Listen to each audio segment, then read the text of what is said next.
Aujourd'hui, nous allons parler d'un sujet qui concerne plus d'1 milliard de personnes dans le monde, l'islam. Vous savez sans doute que l'islam est une religion monothéiste qui se base sur le Coran, la parole de Dieu révélée au prophète Muhammad. Mais savez-vous qu'il existe différentes branches de l'islam qui ont des croyances et des pratiques différentes? Dans cette vidéo, vous allez découvrir la différence entre les musulmans sunnites et chiites qui sont les deux principales branches de l'islam.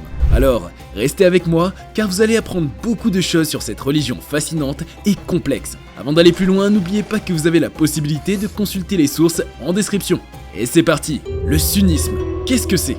Le sunnisme représente la principale branche de l'islam et est considéré comme l'aile orthodoxe. Le terme sunnite provient de l'arabe sunni, signifiant celui qui suit la tradition du prophète. L'islam sunnite, l'une des deux principales branches de l'islam, repose sur les enseignements du prophète Mahomet, considéré comme le dernier messager de Dieu dans l'islam. Les sunnites croient que le Coran est la parole littérale de Dieu, révélée au prophète Mahomet sur une période de 23 ans. Ils suivent également les hadiths, qui sont les paroles et les actes enregistrés du prophète Muhammad. L'islam sunnite joue un rôle majeur dans le monde musulman, étant la pratique prédominante dans de nombreuses régions telles que l'Arabie Saoudite, l'Égypte et la Turquie. Il a influencé le développement de la civilisation islamique et a donné naissance à certains des plus grands penseurs, érudits et dirigeants de l'histoire islamique. Son histoire remonte au début de l'islam avec le prophète Mahomet. Après le décès du prophète, une question s'est posée quant à sa succession à la tête de la communauté musulmane, provoquant la division des musulmans en deux groupes. D'un côté, ceux qui ont soutenu les compagnons les plus proches du prophète sont devenus les sunnites. De l'autre côté, ceux qui ont soutenu le cousin et gendre du prophète Ali sont devenus les chiites ou chiites. Les sunnites ont une croyance fondamentale en l'unicité de Dieu, connue sous le nom d'Allah en arabe, en tant que seul Dieu. L'islam sunnite va au-delà de simples convictions et pratiques. Il représente également une culture qui a évolué au fil des siècles. Parmi les pratiques essentielles de l'islam sunnite, on trouve les 5 prières quotidiennes, obligatoires pour tous les adultes musulmans. Ces prières se déroulent à des moments précis de la journée et impliquent diverses postures physiques ainsi que la récitation de passages du Coran. Une autre pratique importante est le jeûne observé pendant le mois de Ramadan, le 9e mois du calendrier islamique. Durant cette période, les musulmans s'abstiennent de manger et de boire de l'aube au coucher du soleil. Ce jeûne est considéré comme un moyen de purifier l'âme et de développer l'autodiscipline. Le schisme en lumière. Les éléments essentiels à comprendre. Étymologiquement, le mot chiite provient de l'arabe shia, signifiant groupe de partisans. Le terme couramment utilisé est un raccourci de Shiat Ali, historique, ou le parti d'Ali. Ce groupe est également connu sous le nom de chiites ou de disciples d'Al al-Bayt, ce qui signifie peuple de la maison, du prophète.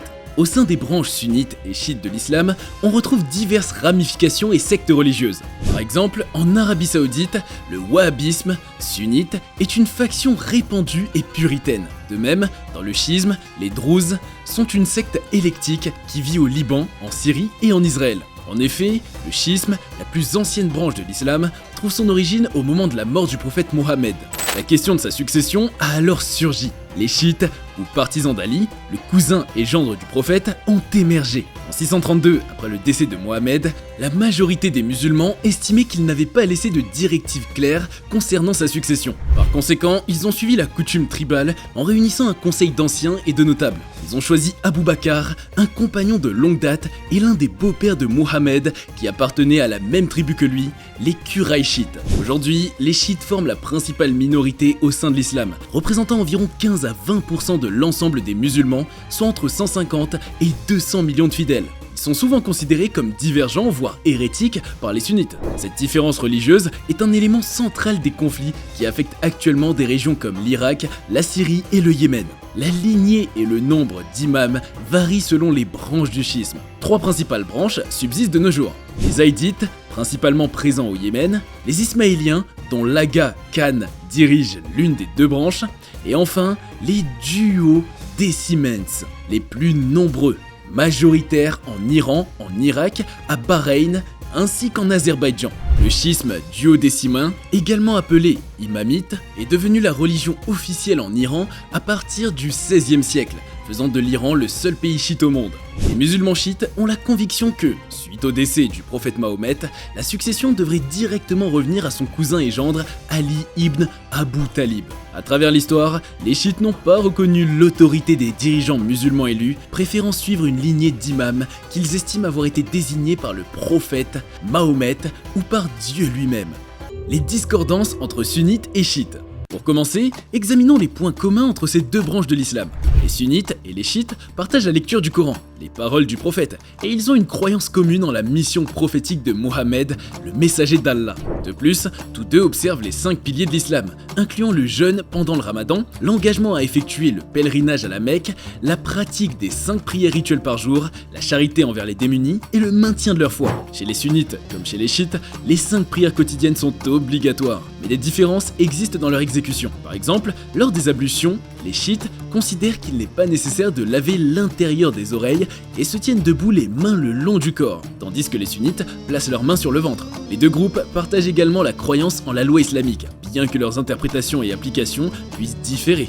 Les musulmans sunnites constituent une majorité, représentant environ 85% de la population musulmane dans le monde. Des pays tels que l'Arabie Saoudite, l'Égypte, le Yémen, le Pakistan, l'Indonésie, la Turquie, l'Algérie, le Maroc et la Tunisie sont principalement sunnites. D'importantes populations chiites se trouvent en Iran et en Irak, avec des communautés minoritaires significatives au Yémen, à Bahreïn, en Syrie et au Liban. Là où les populations sunnites et chiites vivent en proximité, des conflits peuvent surgir. La coexistence, par exemple en Irak et au Liban, s'avère souvent difficile en raison des différences religieuses profondément ancrées dans la culture, ce qui peut mener à l'intolérance et à la violence. De l'autre côté, les musulmans chiites croient en l'innocuité naturelle de l'imam et en son autorité infaillible, directement accordée par Dieu. En conséquence, les imams sont souvent vénérés comme des saints, et les fidèles effectuent des pèlerinages vers leurs tombes et sanctuaires en quête d'intercession divine. La hiérarchie cléricale, bien établie, peut également avoir un rôle dans les affaires gouvernementales,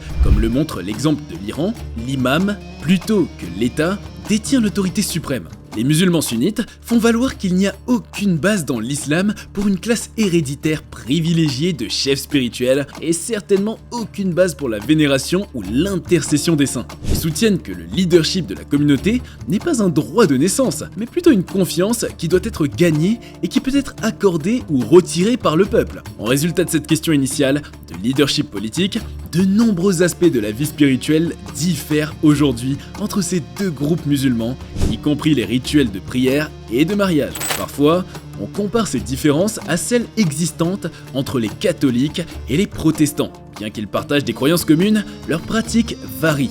Il est essentiel de se rappeler que malgré ces différences d'opinion et de pratiques, les musulmans sunnites et chiites partagent les fondements de la foi islamique et sont généralement considérés comme des frères dans la foi. En réalité, la plupart des musulmans ne se définissent pas par leur affiliation à un groupe particulier, mais simplement comme musulmans. Le sunnisme se débarque en opposition aux différentes sectes qui ont traversé l'histoire de l'islam, en particulier le chiisme, et revendique une aspiration à l'unanimité. Il aspire à maintenir une fidélité aux origines et à demeurer pur de toute influence étrangère, bien que sa diversité se manifeste dans une gamme étendue d'interprétations et de traditions.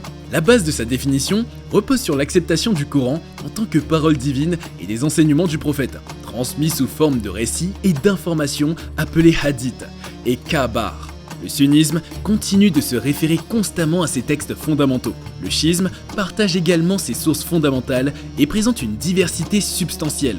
Sa principale branche, le duodécimain, se caractérise par sa vénération des 12 imams et par l'attente du retour du dernier d'entre eux, Al-Mahdi, qui a été occulté en 874 aux yeux des hommes, mais demeure en vie et est destiné à réapparaître à la fin des temps. En son absence, le clergé détient une autorité spécifique, permettant une médiation de l'autorité divine. Les religieux chiites s'organisent en une hiérarchie cléricale, bien structurée, en contraste avec les oulémas, théologiens sunnites. Et voilà, nous sommes arrivés à la fin de cette vidéo sur la différence entre les musulmans sunnites et chiites. J'espère que vous avez appris des choses intéressantes et que vous avez compris les enjeux de cette question. N'oubliez pas que l'islam est une religion riche et diverse qui prône la paix et le respect entre les êtres humains. Il ne faut pas se laisser influencer par les préjugés, les stéréotypes ou les conflits qui peuvent exister entre certaines factions. L'important est de dialoguer, de s'informer et de respecter les croyances de chacun. Si vous avez aimé cette vidéo, n'hésitez pas à laisser un commentaire, à mettre un pouce bleu et à vous abonner à la chaîne. Nous vous disons à bientôt pour une prochaine vidéo sur Cultination. Salam!